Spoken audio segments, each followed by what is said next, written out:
Assalamualaikum warahmatullahi wabarakatuh. Perkenalkan, saya Cici Parmita, Program Studi Bimbingan dan Konseling Lokal A2.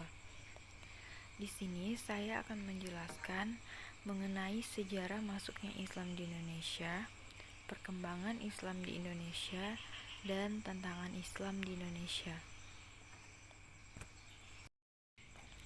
Sejarah masuknya Islam di Indonesia.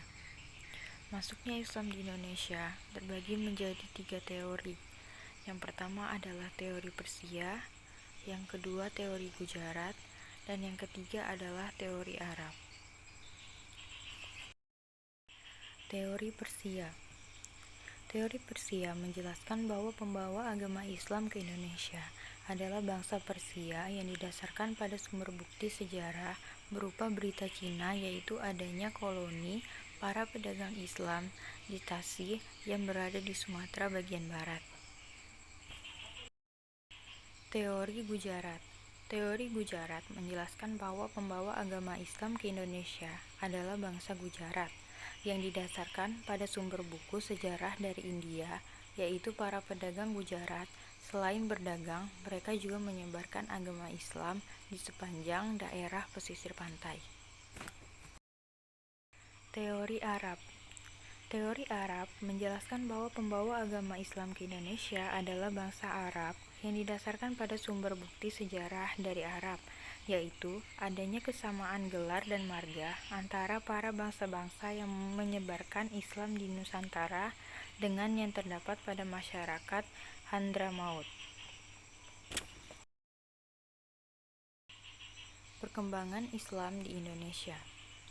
Berkaitan dengan waktu kedatangan Islam yang pertama di Indonesia, terdapat 2 pendapat yang berbeda. Sebagian ahli sejarah berpendapat bahwa Islam masuk di Nusantara sekitar abad ke-7 Masehi, sedangkan selebihnya berpendapat bahwa Islam masuk di tanah air pada abad ke-13 Masehi. Akan tetapi, pendapat yang paling banyak adalah bahwa Islam pertama kali masuk di Indonesia yaitu pada abad ke-7 melalui para pedagang dari Persia dan Gujarat, tepatnya di Aceh, Barus, pesisir pantai Sumatera bagian barat, dan pesisir utara Padang. Tersebarnya agama Islam ke berbagai daerah Nusantara tidak dalam waktu yang bersamaan dan dilakukan dengan cara damai. Di sisi lain, masuknya agama Islam tidak hanya berpengaruh terhadap aspek-aspek agama, budaya, sosial, dan ekonomi, tetapi juga dalam kehidupan politik yang berkembang cukup pesat. Jika di wilayah lain Islam berkembang dengan cara penguasaan wilayah, maka di Nusantara ini justru dilakukan dengan cara yang damai. Endang Sayfuddin Ansari mengatakan, sebab-sebab sangat pesat dan cepatnya berkembang Islam di Indonesia antara lain yaitu faktor agama Islam, akidah, syariah, dan akhlak Islam sendiri yang lebih banyak berbicara kepada segenap lapisan masyarakat Indonesia, pengusaha, pedagang, petani, dan lain sebagainya. Yang kedua adalah faktor para mujtahid dakwah yang banyak terdiri atas para saudagar yang taraf kebudayaannya sudah tinggi, yang telah berhasil membawakan al-Islam dengan segala kebijaksanaan, kemahiran, dan keterampilan. Tantangan Islam di Indonesia.